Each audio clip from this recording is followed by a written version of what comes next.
tout le monde. Nous sommes déjà au 6e jour de la préparation de la Pâque et comme nous sommes en train d'aborder avec vous des événements qui précédaient cela à l'époque de Jésus, nous allons continuer à partager avec vous la suite des événements. Et j'aimerais bien partager avec vous l'évangile de Jean, chapitre 19, à partir du verset 38. C'était la mise au tombeau. Déjà, Jésus était crucifié et mort sur la croix. À 3 heures, dans un vendredi, comme aujourd'hui, à 3 heures de l'après-midi, Jésus était mort. Son corps était mort sur la croix. Il avait payé le prix. Il avait donné sa vie pour nous en tant que pécheurs.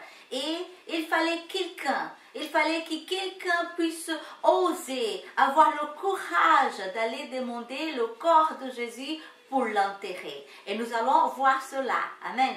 C'est à partir du verset 38, nous lisons, après cela, Joseph d'Arimathée, qui était disciple de Jésus, mais en secret, par crainte des Juifs, demanda à Pilate la permission d'enlever le corps de Jésus. Et Pilate le permit. Il vint donc et enleva le corps. Nicodème, qui auparavant était allé de nuit vers Jésus, vint aussi et apporta un mélange d'environ 100 livres de myrrhe et d'aloès. Il prit donc le corps de Jésus et l'enveloppait de bandelettes avec des aromates, comme c'était la coutume d'ensevelir chez les Juifs.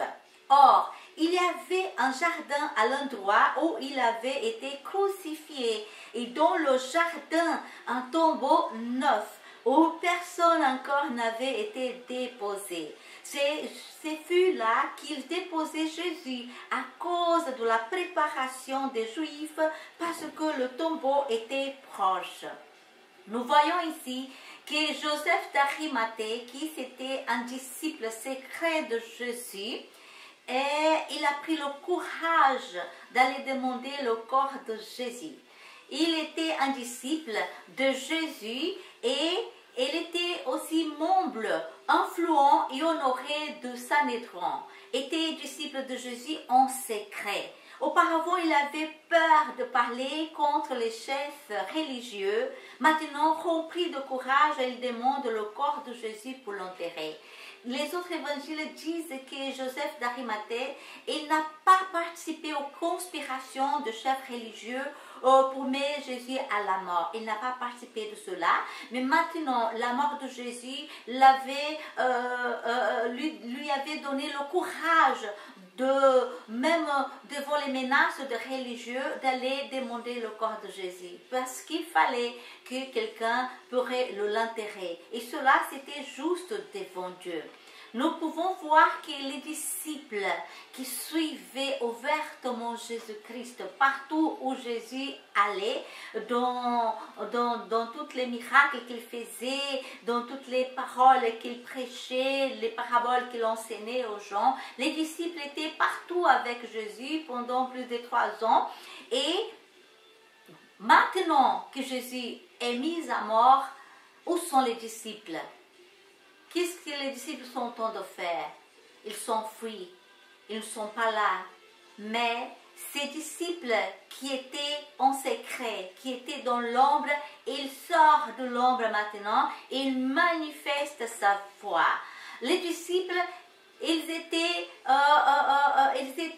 avertis par Jésus-Christ qu'il allait mourir et qu'il allait souffrir, mais qu'il allait ressusciter.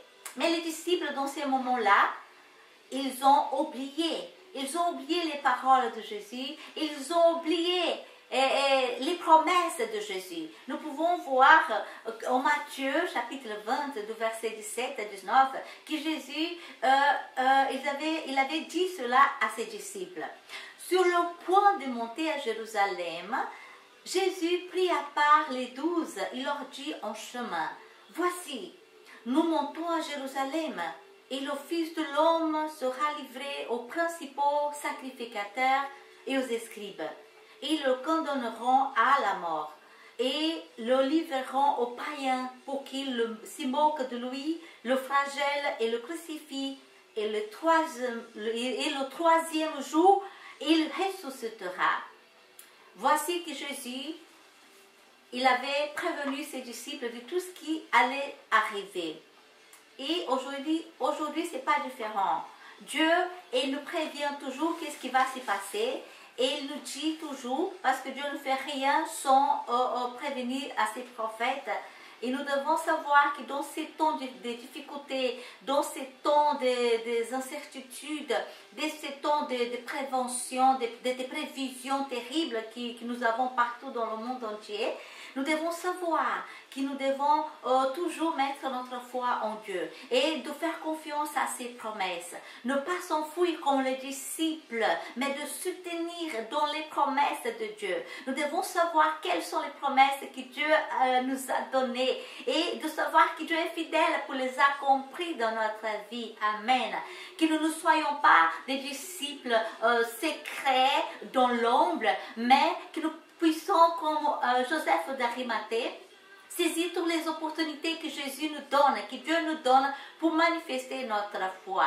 N'importe où nous sommes, nous devons vraiment laisser les gens voir la lumière de Jésus briller à travers nous. L'amour de Dieu déversé à travers nous vers les gens qui sont dans le besoin. Amen. Et cela, c'est très important. Que nous puissions avoir le courage, comme Joseph d'Arimathée a eu le courage de demander le corps de Jésus. Nous devons vraiment avoir le courage de sortir de l'ombre et de dire, je suis un disciple de Jésus. Je crois dans sa mort et je crois dans sa résurrection, qu'il a donné sa vie pour moi et qu'il m'a réconcilié avec Dieu. Amen. Toujours nous aurons l'opportunité de manifester notre foi. Alléluia. Demandez toujours le courage au Seigneur. Demandez, mais voyez le sacrifice que Jésus a fait pour nous. Cela, c'est suffisant pour nous donner le courage de manifester notre foi et de dire, je ne suis pas un disciple secret de Jésus, mais je manifeste ma foi, l'amour de Dieu à travers moi aux gens qui ont besoin, les gens qui m'entourent. Amen. Nous vous attendons pour la prochaine et que Dieu continue à vous bénir, à vous fortifier, à vous donner le courage que vous avez besoin pour manifester votre foi et saisir toujours l'opportunité que Dieu met devant vous. Amen. Cela va glorifier le nom de celui qui nous a donné sa vie, Jésus-Christ, notre Seigneur et notre Sauveur. À très bientôt et que Dieu continue à vous bénir. Bye bye.